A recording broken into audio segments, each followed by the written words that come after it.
मी एकाच माझ्या मतदारसंघाचं फक्त उदाहरण देतो अध्यक्षमध्ये जलयुक्त शिवारचं अध्यक्षमध्ये प्रत्येक योजना मतदारसंघात राबवल्या गेली।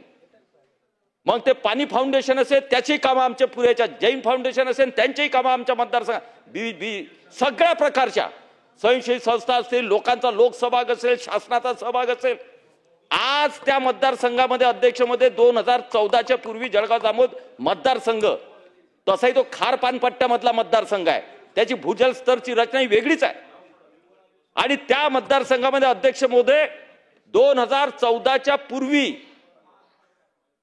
अति उपसा पाण्याचा केल्यामुळे, कारण लोकांना शेवटी शेतकऱ्याला वाटतं की मी थोडंसं बागायती केलं तर माझं जीवन सुधारेल, तो बिचारा करतोच आहे, पण एवढं पाणी उपसलं गेलं की ते तालुके डार्क झोन मध्ये गेले की त्या तालुक्यामध्ये विहिरी खोदण्यास सुद्धा बंदी आली।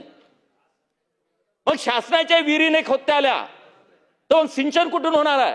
पण 2014 मध्ये जलयुक्तच्या माध्यमातून अध्यक्ष महोदय पाण्याची पातळी, आज मी अभिमानानं सांगू इच्छितो अध्यक्ष महोदय, कोणीही मतदारसंघात जाऊन पाहावं, एकही विहीर आटत नाही, एकही विहीर आटत नाही अध्यक्ष महोदय। 24 तास चालणार आमच्या विहिरी झाल्या। 2014च्या पूर्वी ज्या कोरड्या विहिरी पडल्या होत्या जिथे पाण्याचा थेंब नव्हता त्या सगळ्या विहिरी रिचार्ज झाल्या आणि आज त्याच्यामध्ये मुबलक आमच्यावर पाणी अध्यक्ष महोदय।